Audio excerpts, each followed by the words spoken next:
ఒక్కటైతే ఐక్యతే చాటుతుంటే కన్న తండ్రికే కలల పంటరా. అన్నిటా కలిసి ఉంటే ప్రేమనే పంచుతుంటే క్రీస్తు యేసుకే మహాఘనతరా.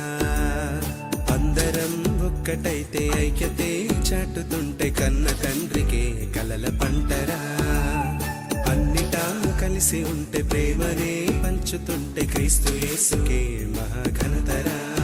క్రీస్తు శిష్యులందరూ నిజ క్రైస్తవంబులో ప్రేమనే చూపితే, తండ్రి పిల్లలందరూ సర్వ సత్య బోధలో ఐక్యతే చాటితే, అందరం ఒక్కటైతే ఐక్యతే చాటుతుంటే కన్న తండ్రికే కలల పంటరా.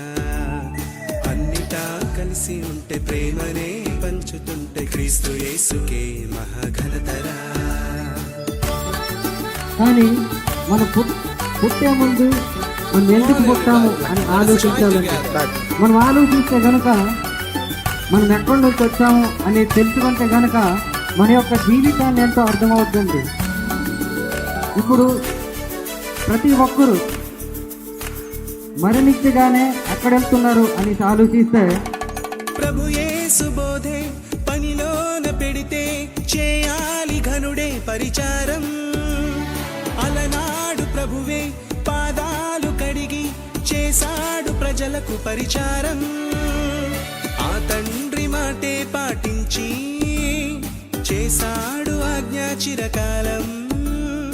ఆ తండ్రి ప్రేమే చూపించి వేశాడు బాట మన కోసం.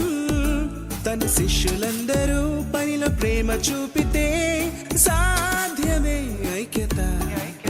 తండ్రి తనయులందరూ కలిసి వార్త చాటితే సాధ్యమే సఖ్యత. మనము మారాము, కానీ మారిన మనము ప్రక్కవారికి యేసుక్రీస్తు గురించి చెప్పం. మనం తెలుసుకున్న సువార్త లేదా మనం పొందుకున్న మేలు ఎదుటి వారికి చేయము, చెప్పము కూడా. కానీ ఆ తల్లి అయితే వీధి సువార్త వలన యేసుక్రీస్తును నమ్మి తాను నమ్మిన యేసును అనేకులకు పరిచయం చేసింది. ఊరందరినీ మార్చి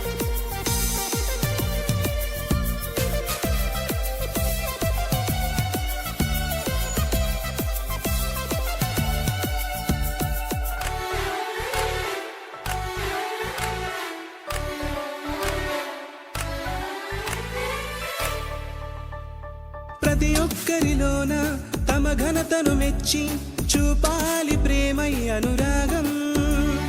ప్రతి వారి యందు సద్గుణమును మెచ్చి చూపాలి ప్రేమలో నిష్క